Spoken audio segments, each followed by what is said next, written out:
This is the Ion Bingo game. This game goes along with Lesson 12 in your course, where you've been teaching your students how neutral atoms take on charges. In this game, your students will practice recognizing the symbols and charges of the various monoatomic ions. Materials you'll need for this game include the bingo cards, which are found in your student textbook. Now, in the textbook, there are actually two pages of bingo cards, and they just happen to have ended up back to back. And what we strongly suggest that you do is make a Xerox copy of one of the bingo cards so that your students can play off of two cards. Now that's not necessary, but it's just a good idea in order for them to get as much practice as they can recognizing these ion symbols and especially their charges. Now, it's not our intent that your students memorize these charges on all the ions, but through use they come to know them and they're easily recalled. So to play the ion bingo, in addition to the bingo cards that you'll have for your students, you'll need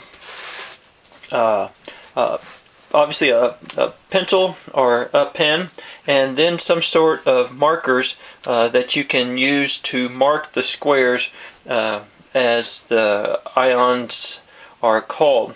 So to begin, on the blank bingo card, you can refer your students to the chart there in their book, and it says there's a list of the monoatomic ions. Now on the card there's 5 rows of 5 or 25 squares, and then in our list there's not quite 25 ions for them to use, and so the question will be, well, we run out of ions to use. So it's fine if they repeat 1 or 2 of them, and then also, if you like, you can allow them to put a free space on their card if you'd like for them to do that. So using that list then of the monoatomic ions there, your students can go ahead and fill out their card. Now, I would suggest also that your students taking the list, don't just start and go round straight down the list and fill out the card. Have them randomly fill out their card with the ion symbols. So for example, on our list here, the first one we have listed is the hydrogen cation, and so I'm just going to come in a square and I'll just write H, and it's important that they write these symbols and charges correctly so that they're not learning a wrong charge here. Make sure the pluses are plus and the numbers are correct. So then the next on my list we have the lithium cation, and so I'm just going to come down here and we're going to go Li, and that's a +1, and we'll just go ahead and let's just make this the free space. Mark that there. And then next on the list we have the sodium cation, so I'm just going to come to this square and we have Na +1, and then next on our list we've got the potassium cation, and then your students can then continue down the list, but then randomly placing those ions across their card. Once they complete one card, you can have them fill out another one, or you can have them do it at the same time if you like. You know, put potassium here, then come over here and find another square and put potassium there. Now, once their cards are completely filled, it's a good idea to have them their card checked by another student, so they can put their name on their card and then pass their card to another student and have that student make sure that all the symbols and especially the charges are written correctly.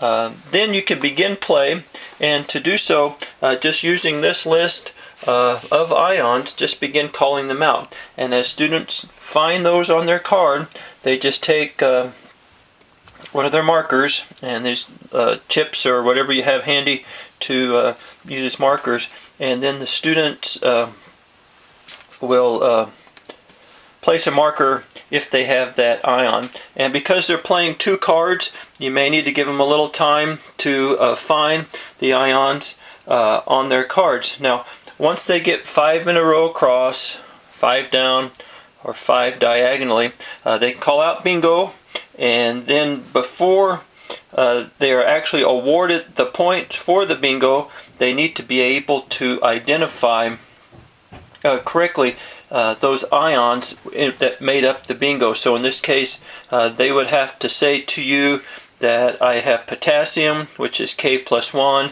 and if this is like beryllium, B plus 2, and whatever the ions set that created the bingo for them,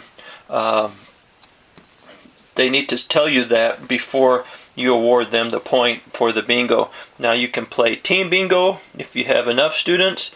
You can divide them into teams, and as each member of the team gets bingo, they earn points for their team.